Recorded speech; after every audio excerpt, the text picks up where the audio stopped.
ओम नमो नारायण। सभी को जय श्री कृष्णा, जय गुरुदेव। सभी को पुनः नवरात्रि की अनंत शुभकामनाएं और आप सभी का बहुत बहुत स्वागत है हमारी ऑनलाइन क्लास में, जिसमें हम लोग शंकराचार्य भगवान जी की राइटिंग्स का अध्ययन करें। साथ ही साथ हम लोग साथ में मिलकर ब्रह्म ज्ञान को भी समझ रहे। ब्रह्म ज्ञान यानी वेदांत यानी स्वयं का ज्ञान। जब हम वेदांत की बात करते हैं तो वहाँ पर किसी भी तरह की बाह्य चीज को करने की आवश्यकता ही नहीं है। वेदांत वो मार्ग है जिसमें सिर्फ ज्ञान के द्वारा, ज्ञान मात्र को सुनने के द्वारा सत्य तक पहुंचा जाता है, सत्य में स्थापित हुआ जाता है और गुरु की शरणागति, गुरु की कृपा के द्वारा ज्ञान को, सत्य ज्ञान को, ब्रह्म ज्ञान को, आत्मज्ञान को, उपनिषदों की वाणी को सुनते सुनते हमारा मन शांत होने लगता है और शांत होते होते हमारा मन धीरे धीरे चुप हो जाता है और चुप मन, जो शांत मन होता है, वहाँ पर शरीर स्थिर होता है और मन निश्चल हो जाता है। और निश्चल तत्वे जीवन मुक्ति। जब शरीर मन स्थिर हुआ तो शरीर स्थिर हो जाता है और मन स्थिर, शरीर स्थिर, तो अंदर के एक एक चक्र भी हमारे बैलेंस होते जाते हैं, खुलते जाते हैं, हमारी शक्ति जागृत होते जाती है और इसके साथ साथ हमारी प्राणिक ऊर्जा बढ़ते जाती है। और इसी में किसी भी महाक्षण, वो महाक्षण घटित हो जाता है जिसे कहते हैं महाकाल। जब हम काल के पार जो हमारा स्वरूप है उसमें हम स्थापित हो जाते हैं, जिसे तुरीय कहते हैं, जिसे कॉन्शियसनेस कहते हैं, जिसे सत्य कहते हैं, जिसे शिव कहते हैं। जो आत्मा है, जो शिव है, जो सत्य है, जो गुरु है, जो अखंडता है, जो भगवान है, जिसे भगवत प्राप्ति भी कहते हैं, वो सब एक ही है। गुरु, क्योंकि गुरु सदा सत्य में स्थापित रहते हैं। गुरु, आत्मा, ईश्वर, ये सब एक ही। फिर हम क्यों कहते हैं कि उसकी आत्मा, मेरी आत्मा? अलग अलग आत्माएं नहीं है, जीवात्मा अलग अलग हो सकती, आत्मा एक है। और जब हम अपने आप को कुछ जन्मा सा मानने लगते हैं, माया के आवेश में आ जाते हैं, तब हम कर्म इकट्ठा कर लेते हैं। वो जो सारे हम कर्म इकट्ठा कर लेते हैं अज्ञानतावश, उसकी वजह से हम जीव हो जाते हैं। और जैसे ही हम जीव हो जाते हैं तो हम कुछ कर्म इकट्ठे कर लेंगे और हर वो कर्म जिससे हमारी आसक्ति जुड़ी हुई है, हर वो कर्म जो हम अज्ञानता में स्थापित रहते हुए करते हैं, वो सारे कर्म हम इकट्ठे कर लेते हैं, चाहे वो पुण्य कर्म हो, चाहे वो पाप कर्म हो। और फिर उन्हीं कर्मों के वश में आकर हमारा एक एनर्जी का बबल बन जाता है, जिसे कहते हैं जीव। यानी हम समुद्र हैं, लेकिन समुद्र के अंदर अब एक बबल बन गया, तो वो बबल अपने आप को संपूर्ण समुद्र नहीं समझ पा रहा है, नहीं मान पा रहा है, नहीं महसूस कर पा रहा है। और इसी बबल को ब्रेक करने की क्रिया को कहते हैं साधना करना। और सिर्फ मनुष्य देह में वो सामर्थ्य है कि हम साधना करके अपने सत्य स्वरूप में स्थापित हो सकते हैं, जो अखंड जगमग जागृत ज्योत स्वरूप है, अखंड ज्योत रूप है, जागृत रूप है, जो एक हमारा स्वरूप है, जहाँ जाके सिर्फ हम बचते हैं, दूसरा और कोई नहीं। तदेको वशिष्ठ शिवः केवलो। हम उस शिवत्व में, उस सत्य में हम स्थापित होने का सामर्थ्य इस मानव शरीर में, क्योंकि इसी में वो विवेक है, वो बुद्धि है, वो कर्मेंद्रियां हैं, जिनके द्वारा हम कंट्रोल करके, और कब कंट्रोल करना है और कब छोड़ना है, हर क्रियाकलाप को, भाव को, विचारों को, उसकी मदद से हम साध कर, इसे कहते हैं साधना। कब कंट्रोल करना है, कब छोड़ना है, साधना के माध्यम से। और भावों के सुमन को, सत्य को जानकर, सत्य को या गुरु को अर्पित समर्पित करते हुए हम सत्य को प्राप्त होते हैं, गुरु कृपा को, तुरीय को प्राप्त होते हैं, जो कि एक सत्य है। जैसा हमने पहले के भी शंकराचार्य भगवान जी के स्तोत्र में समझा था, जो कि है बहुत सारे। हमने निर्वाण षटकम सुना, पढ़ा, समझा, निर्वाण मंजरी पढ़ा, समझा। हमने बहुत सारे इस तरीके के स्तोत्र समझे, जिसमें कि सत्य बताया है कि सत्य क्या है। और ये है ब्रह्म ज्ञान, अपना ज्ञान होना कि जीव ही ब्रह्म है, हम ही ब्रह्म है, ब्रह्म सिवा कुछ भी नहीं है। और फिर साधना करना, धीरे धीरे सुनते सुनते और अपने मन को वॉच करते करते हमारा मन चुप होने लगता है। जैसे हमें अपनी पहचान मिल जाती है तो हमारी सारी व्यर्थ की जो इच्छाएं हैं, जो व्यर्थ का भय है, वो समाप्त हो जाता है, तो मन वैसे ही स्वतः चुप होने लगता है। और साथ ही साथ जब हम भगवान या गुरु, भगवान और गुरु एक ही है, जब हम भगवान या गुरु के प्रति हमारे भावों को पूर्ण रूप से अर्पित समर्पित कर देते हैं, तो उस भाव की जागृति विधि के द्वारा हमारे हृदय में जो ऑलरेडी भगवत तत्व जागृत है ही है, उसमें हम लय हो जाते हैं, हमारा मन भी लय हो जाता है और हमारे संपूर्ण भाव की मदद से हमारा जो सत्य हम हैं वो पूर्ण रूप से खिल जाता है, हम सत्य में अखंडता में स्थापित हो जाते हैं। तो हम आगे की रीडिंग करेंगे। इसके पहले हम प्रार्थना करते हैं। आप सभी को नवरात्रि की पुनः बहुत बहुत शुभकामनाएं और इस नवरात्रि में हम दिव्य और उच्च कर्म करें, देवी की को प्रेम पूर्वक आराधना करें। देखिए, एक होता है कि सिद्धि प्राप्त करने के लिए आराधना करना हट करके, एक होता है कि प्रेम पूर्वक आराधना। जब हम देवी को प्रेम पूर्वक देवी की आराधना करते हैं तो वैसे ही देवी हमारी स्वतः और सहज हो जाती है। जब शिव भगवान ने सारा ज्ञान दिया कि किस तरीके से एनलाइटनमेंट सत्य तक पहुंचना है, तो सभी जो जितने भी सप्तऋषि थे उनको बहुत अलग अलग मार्ग बताया, लेकिन पार्वती मैया को कोई मार्ग नहीं बताया क्योंकि वो प्रेम स्वरूप थी, वो समर्पण स्वरूप थी, वो सत्य को यानी शिव को अर्पित समर्पित थी। तो उस अर्पण और समर्पण से ही उन्होंने शिव को सत्य को प्राप्त कर लिया। तो सबसे महत्वपूर्ण है ये भाव सुमन, ये अर्पण समर्पण सत्य के प्रति। गुरु एक ही है, जो सत्य है वही अलग अलग शरीरों से होते हुए, जैसे हमारे आद्य गुरु शंकराचार्य भगवान जैसे कितने ही हमारे परम पावन भारत देश में कितने ही सारे ऐसे गुरु हुए जिनको कि हम याद करने जाएं तो समस्त पृथ्वी पर अगर लिखने जाए उनके नाम तो वो धूरी भी, समस्त पृथ्वी की धूरी भी कम पड़ जाएगी। इतने सारे अखंड गुरुओं की अखंड परंपरा से कृतार्थ है हमारी भारत भूमि। तो भाव की बहुत बहुत बहुत महत्ता है और यह समझते हुए कि गुरु और ईश्वर एक ही है, कोई दो नहीं है। गुरु और लोग कहते हैं ना, गुरु गोविंद दो खड़े काके लागू पार, बलिहारी गुरु आपने गोविंद दियो बताए कबीरा कि कण कण क्षण क्षण में गोविंद है और मैं ही गोविंद हूँ और गोविंद सिवा कुछ नहीं। लेकिन मैं क्या कहती हूँ, बलिहारी गुरु आप में गोविंद दियो दिखाए, मतलब गुरु में ही मुझे गोविंद के दर्शन हो गए। उसके लिए वो चक्षु चाहिए और वो चक्षु हमें ज्ञान से और साधना करने के माध्यम से मिलते हैं। हमें इतना सामर्थ्य आ जाता है कि हम पहचान पाए हमारे सामने कि किस शरीर में गुरु जागृत है, वो पहचानना, सत्य जागृत है, वो पहचानने के लिए भी वो चक्षु, वो भी ईश्वर की कृपा होती है। इसलिए हम ज्ञान सुने, साधना करें तो हम धीरे धीरे हमारे अंदर वो चक्षु हमें मिल जाते हैं जिसकी मदद से हम देख पाते हैं, हम समझ पाते हैं कि किस शरीर में सत्य जागृत है। और हर शरीर जिसमें सत्य जागृत है वो गुरु ही है। गुरु तो एक ही है। वो कब किस शरीर में जागृत होंगे, उस समय वह शरीर या सदा के लिए वो शरीर गुरु हो जाता है, पूजनीय हो जाता है और उसके मुखारविंद से जो भी निकलता है वो गुरुवाणी ही होती है। तो हमारी सारी साधना ये है कि हम भी उसी सत्य, उसी गुरु तक पहुंचे। गुरु आप स्मान कर देते, यानी हमें सत्य में स्थापित कर देते हैं। अब ये बात अलग है कि अभी हम लोगों को देखने में आ रहा है कि गुरु सत्य तक पहुंचाते नहीं। कुछ अब कलयुग में इतना सारा जो हम देख रहे हैं कि सत्य से गिराने वाले भी लोग हैं, जो साधु का, संत का चोला पहन कर इस तरीके के कर्म करें। तो इसीलिए तो फिर कलयुग आया है, हिंदू धर्म की हानि हुई है। और ये कहते हुए मुझे अत्यंत दुख होता है, इतना घोर दुख होता है कि इसका कि कोई वर्णन भी नहीं है। क्योंकि गुरु का जो कार्य है ज्ञान दे देना और सत्य का मार्ग बता देना, और कभी कोई सत्य में स्थापित हो जाए तो उसे जाने देना।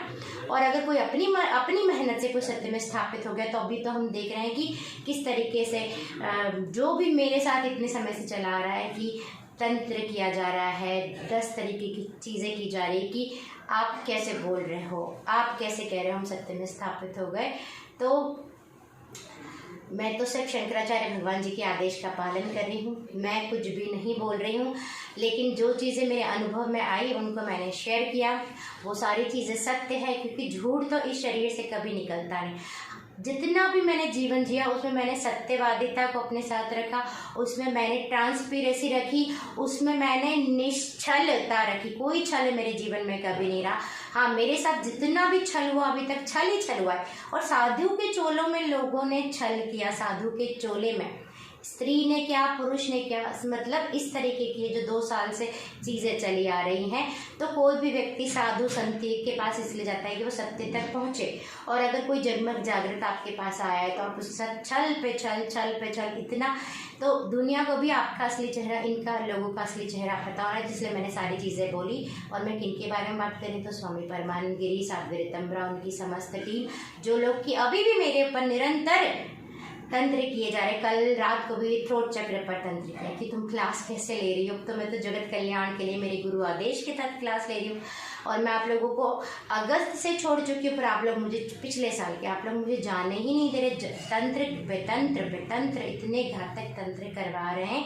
तंत्र एक क्रिया होती है, ये कोई भूत प्रेत या कुछ ऐसी चीज़ नहीं, ये क्रिया होती है। आप मेरे पर क्रिया करवा देते, कभी थ्रोट चक्र को ब्लॉक करवा रहे, कभी प्राणिक ऊर्जा हर रहे, कभी कुंडलिनी जो भी शक्ति थोड़ी बहुत मुझ में जागृत होती है, वो तो आप किसी भी तरीके की सिद्धि या क्रिया, तो सिद्धि या क्रिया जिसके भी पास सिद्धि पाने के लिए आप कह रहे किस तरीके के आप वेदांत सुनाते हो और आप सिद्धि प्राप्त कर रहे हो, अपना सिर्फ वर्चस्व बना रहे कि सिर्फ स्वामी परमानंद गिरी जागृत रहेंगे, ऐसे ऋतंभरा, और हम जिन जिन लोगों को चाहेंगे जो हमारे कठपुतली रहेंगे। तो ये तो बिल्कुल आप साधु संत समाज के साथ, हिंदुत्व के साथ, भारत भूमि के साथ, सत्य के साथ, वेदांत के साथ, ईश्वरत्व के साथ बहुत बड़ा खेल खेल रहे हैं, जिसके के लिए मैं तो बिल्कुल आपका की कड़ी निंदा और कड़ा विरोध करती हूँ। स्वामी परमानंद गिरी और साध्वी ऋतंभरा,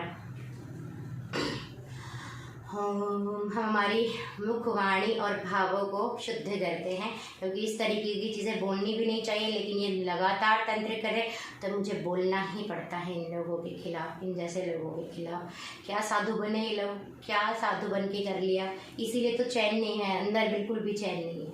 ठीक है, आप दुनिया को दिखा रहे हो कि आप बोल रहे हो, वेदांत बोल रहे हो, अंदर क्या भरा हुआ है? इनसिक्योरिटी, वर्चस्व बनाने की राजनीति, वर्चस्व स्थापित हमारा ही रहेगी, राजनीति नहीं तो क्या है, आपके अंदर अभी भी वो राजस्व विस्तार, राज्य करने की भावना है।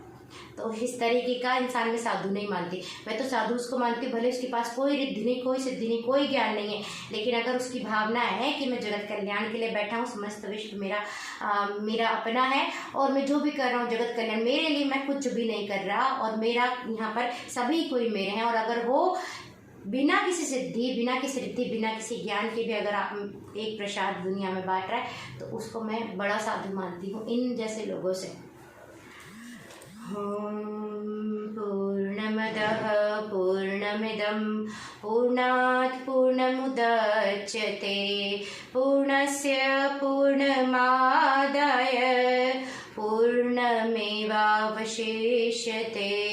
ॐ अखण्डमण्डलाकारं व्याप्तं येन चराचरं तत्पदं दर्शितं येन तस्मै श्रीगुरवे नमः।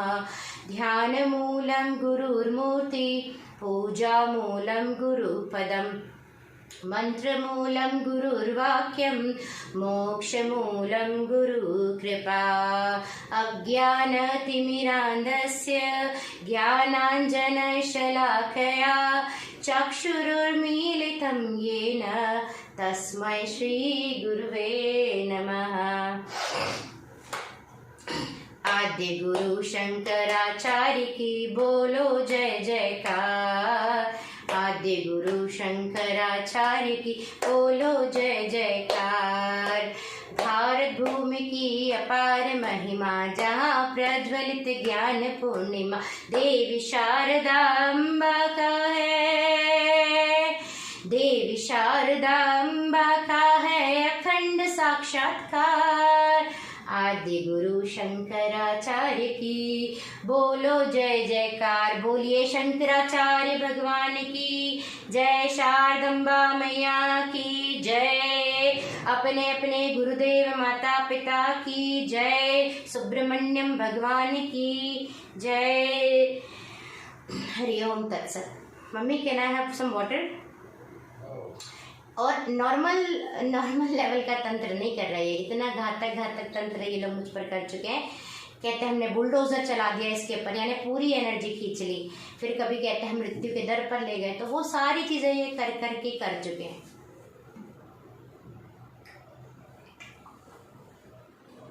और मैं इतनी भाग्यशाली समझती हूँ अपने आप को कि मेरे पास इतना अच्छा परिवार है, इतने अच्छे माता पिता और भाई हैं जिनको कि अगर भगवान भी आ जाए, भगवान के भी तोल पालने में रखा जाए, तोला जाए, तो मैं इनको ही उच्च दर्जा दूंगी, जिन्होंने मेरे जीवन में सत्य तक पहुंचने में ना केवल मेरी मदद की, अभी भी इन जैसे लोगों से लड़ने के लिए मेरे साथ सदा खड़े रहते हैं। तो हमारे जीवन में जो हमारे धन होते हैं, सबसे बड़े धन भगवान, क्या कहा है ना, जननी जन्म भूमिश्च जानवी च जनार्दन जनकः पंचमश्चैव झकारा पंच दुर्लभा। ज से जो 5 शब्द है, जननी जिसके पास है माँ, जन्मभूमि, जानवी यानी गंगा मैया का आशीर्वाद, जननी जन्मभूमिश्च जानवी च जनार्दन यानी श्री हरि नारायण, जनक यानी पिता, इनका आशीर्वाद जिन जिन के सिर पर है वो सभी, ये 5 पंचरत्न बहुत दुर्लभ होते हैं, इनका आशीर्वाद पाना और सदा बने रहना हमारे ऊपर, ये बहुत बड़ी कृपा है। जनकः पंचमश्चैव जकारा, पंच ये दुर्लभ हैं, और साथ साथ मनुष्य देह भी दुर्लभ है, हमें मनुष्य देह मिली है। हमें अभी नहीं पता कि दूसरी योनियों में कितनी पीड़ा होती। जब इन लोगों ने मेरे पर तंत्र किया तो मैं नॉर्मल मनुष्य योनि से भी नीचे चली गई थी। तो मैंने इतनी सारी योनियों की भी मैंने देखा, सारी चीज़ें महसूस की। तो हम तो मनुष्य हैं, हम बहुत लकी हैं कि हमारे पास फ्री विल है, हम बहुत सारे धर्म के कर्म कर सकते हैं, मेहनत कर सकते हैं, पूजा कर सकते हैं, अर्चना कर सकते हैं, धर्म कर सकते हैं, प्रेम कर सकते हैं, परम पावन पवित्र प्रेम कर सकते हैं, माता पिता की, गुरुजनों की, प्रकृति की सेवा कर सकते हैं, एक दूसरे से प्रेम, एक दूसरे को समझ सकते हैं, एक दूसरे से बातचीत कर सकते हैं, साधना करके सत्य को प्राप्त कर सकते हैं। हम शास्त्र और सत्य को प्राप्त करने के बाद हम शास्त्र लिख भी सकते हैं और शास्त्रों को समझ भी सकते, शास्त्रों को समझ के सत्य प्राप्त कर सकते हैं और बाद में लिख और बोलकर जन कल्याण कर सकते हैं। हम पैसा कमा सकते हैं, दान कर सकते हैं, हम संस्था खोलकर भी दान धर्म के कार्य कर सकते हैं, तो और अपना कल्याण कर सकते हैं। जैसे अगर हमें मनुष्य योनि नहीं मिली ना, हमें कोई भी योनि मिल गई, चाहे वो जानवर की योनि हो, चाहे वो भूत प्रेत यक्ष गंधर्व किन्नर जितनी भी योनियां हैं, उसमें हमारे पास फिर कोई सामर्थ्य, कोई बुद्धि नहीं रहेगी। फिर सिर्फ और सिर्फ हम वो चीज़ सिर्फ और सिर्फ एक तरीके की एनर्जी बन के रह जाती, वहाँ विवेक नहीं है, जिसे फ्री विल कहते हैं। साधना करने का सामर्थ्य नहीं होता है, समझने का सामर्थ्य नहीं होता है। तो हम बहुत भाग्यशाली हैं और हम भारतीय संस्कृति में पैदा हुए, इसलिए भी हम और भाग्यशाली। हम अपनी संस्कृति को साथ में लेकर चले, समझें कि हमारी संस्कृति में को गूंथा ही ऐसा गया है कि हम एक दूसरे के मुक्ति के कारक होते हैं। पुत्र पिता की मुक्ति, माता पिता की मुक्ति का कारक होता है। आजकल तो अब तो पुत्री भी मुक्ति के कारक हो सकती है, अगर पुत्री अपनी जिम्मेदारी को समझे, यानी बच्चे माता पिता की मुक्ति करवाते हैं सही तरीके से कर्मकांड करके भी, और माता पिता भी बच्चों के अंदर वो संस्कार डालते हैं, वो सनातन धर्म का, उपनिषदों का ज्ञान देते हैं।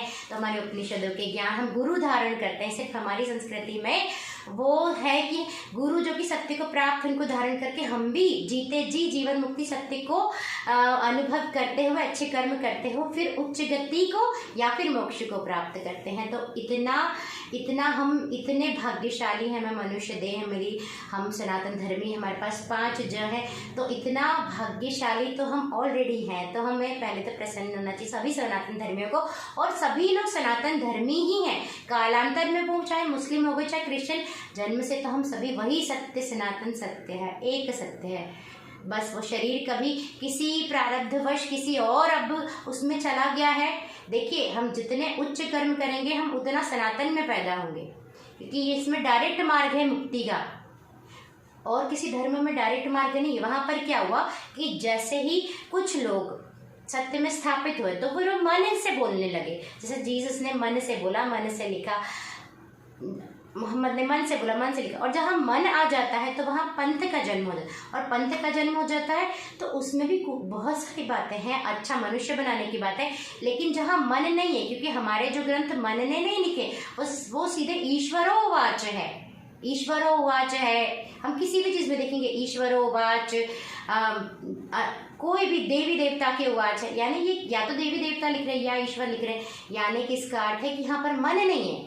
ईश्वर बनने, ईश्वरत्व में स्थापित, क्या बोलते हैं, व्यासो स्वयं नारायण, और नारायण कौन होते हैं? जो सत्य में स्थापित है, जहाँ मन नहीं है। तो अगर मन है तो मन से पंथ का जन्म होता है। अब जैसे हरकतें स्वामी परमानंद गिरी साध्वी ऋतंभरा मेरे साथ करे, ये मन की मति से करे, ये मजहब के कर्म करे कि हमसे वापस से जुड़ो तो हम तुम पे तंत्र करवाना बंद करेंगे। ये मन के, ये मजहब के कार्य हैं कि हमारी मानो, नहीं तो हम तुमको ध्वस्त कर देंगे। तो मजहब कहीं भी हो सकता है, मजहब तो कहीं पर भी आ सकता है। जहाँ जोर जबरदस्ती है, जहाँ मन के मते से चल रहा व्यक्ति, सत्य के मते से नहीं, वहाँ मजहब होता है। इसलिए हमें सत्य के मते से चलना है, सत्य को समझते हुए। या सत्य के मते से चलो या गुरु की मति से चलो। जो गुरु यानी जो सत्य में स्थापित है, जहाँ मन नहीं है, जहाँ खुद का स्वार्थ नहीं, जहाँ खुद का अहम नहीं, जहाँ खुद की जिद नहीं है, ये बात, जहाँ छल कपट नहीं है। सुब्रमण्यम भगवान की जय। अब दुनिया देखेगी, सोचेगी इतना छोटा समूह इतनी बड़ी बात कर रही, इतने बड़े बड़े, ये तो युग पुरुष लगा के बैठे अपने आगे। जो दिखता है कलयुग में वो होता नहीं है, ये तो मैं लिख कर आपको दे सकती हूँ। जो दिखेगा बड़ा सा आडंबर वो सत्य नहीं होता, हमेशा दो चेहरे मिलेंगे। और जिन्होंने भी सत्य को उजागर करने की कोशिश की, उनके ऊपर अटैक्स ही अटैक्स हुए, सदा से, तो चिरकाल से हुआ है। ये लोग इसलिए मेरे पर अटैक करें, अभी भी हो सकता है मैं इतना बोलूँगी तो ये अटैक करें। तो अटैक करने वाले आप लोग भी जान लीजिए कि ये भी एक स्त्री का शरीर है, अंदर देवी जागृत है, हर स्त्री में देवी होती है।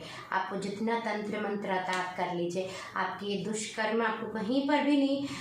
जब हमने आपको बहुत अच्छी तरीके से छोड़ दिया था, आप खुद लिख रहे हैं कि दुश्मनी की वृत्ति करके सृजनात्मक उसका पोषण नहीं हो सकता। आप खुद दुश्मनी कर रहे हो, हमने क्या दुश्मनी करी आपसे?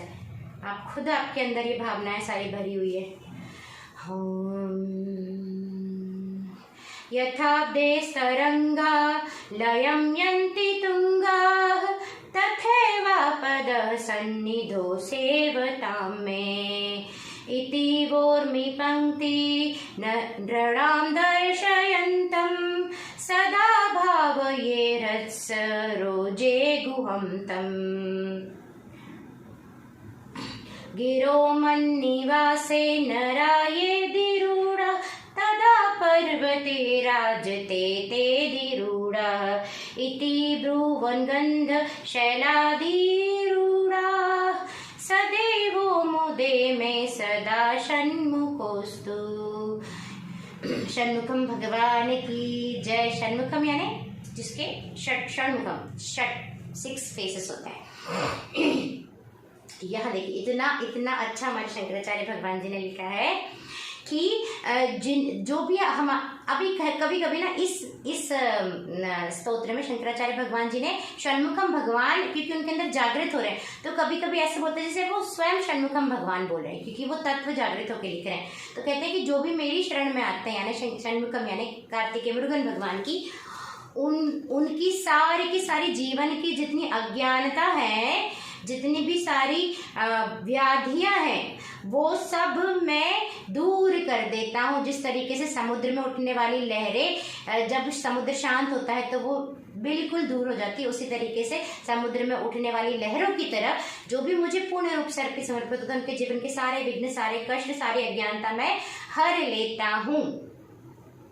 और इस तरीके से हे षण्मुखम भगवान, फिर शंकराचार्य भगवान जी बोलते हैं कि षण्मुखम भगवान मैं सदा आपको भाव के साथ भजता हूँ मेरे हृदय में, मेरे हृदय कमल में जिनका की एक और नाम है गुहा, सुब्रमण्यम भगवान को, कि मैं आपको सदा मेरे हृदय में भजता हूँ हे गुहा भगवान, जो कि अपने डिवोटीज को ये बता रहे हैं कि तुम असल में समुद्र हो और तुम्हारे अंदर जितनी भी तुम्हारे जीवन में जो विघ्न दिखाई दे रहे हैं, या तुम्हारे मन के अंदर जो विघ्न उत्पन्न होते हैं या जो भाव उत्पन्न होते हैं, ये सब उस समुद्र की लहरों के समान है, जो कि जब तुम मेरी शरण में आते हो तो मैं तुम्हारी सारी लहरों को हर लेता हूँ और तुम्हें यह दिखाता हूँ कि ये सारी जो लहरें उत्पन्न हो रही है ये सब व्याधियां हैं, असल में तुम वो समुद्र हो जो कि सत्य है ही। तो मैं तुम्हें सत्य दर्शन भी देता हूँ, इस तरीके से तुम्हें पंक्ति बोध करवाता हूँ कि सत्य के अंदर ये पंक्तियां उत्पन्न हो रही है, लहरें, तो मैं पंक्ति बोध कारक भी हूँ, यानी विघ्न दिखाता हूँ कि सत्य विघ्न क्या है तुम्हारे जीवन में, जितने भी सारी अज्ञानता है वही तुम्हारे जीवन के विघ्न है। देखिए अभी जितनी भी चीजें हैं वो सारी की सारी, हम भी जो बोल रहे हैं सारी चीजें, ये सारी चीजें अज्ञान, सारी चीजें मिथ्या है, विघ्न है। लेकिन किसी के ऊपर तंत्र करना, वो सत्य में स्थापित हो गया, उसको परेशान करना, उसके घर को परेशान करना, ये किसी साधु के लिए किसी दुष्टता के लक्षण, इसलिए मैं इसको बार बार बोलती हूँ, इसका विरोध करती हूँ। और ये मैं किसी से भय तो खाती नहीं हूँ, जैसे लोगों से तो बिल्कुल भी भय नहीं खाती। और जगत कल्याण के लिए हम निकले हैं, भगवान के कार्य कर रहे हैं। और भगवान के कार्य नहीं भी कर रहे होते तो जो सत्यवादिता जिसके अंदर होती है, जो सत्य के साथ चलते हैं, उनको भय की आवश्यकता नहीं होती। क्योंकि कोई भी कुछ भी हो जाए, किसी पर आप तंत्र कर रहे हो, किसी भी एंगल से ये सही नहीं है। मैंने तो उन लोगों से गुरु दीक्षा तक नहीं ली, ऐसा इन्होंने एक पर तंत्र किया, पता नहीं कितने लोगों पर तंत्र किया होगा कि सिर्फ हम जागृत रहेंगे, हम बोलेंगे, बाकी और कोई जागृत हुआ, सत्य तक प्राप्त हुआ तो उसको हम बुझा देंगे अगर वो हमारी बात नहीं मानता है। तो अगर ये मुझ पर कर सकते तो कितने लोगों पर इन्होंने किया होगा। तो मैं इसकी कड़ी से कड़ी निंदा करती हूँ।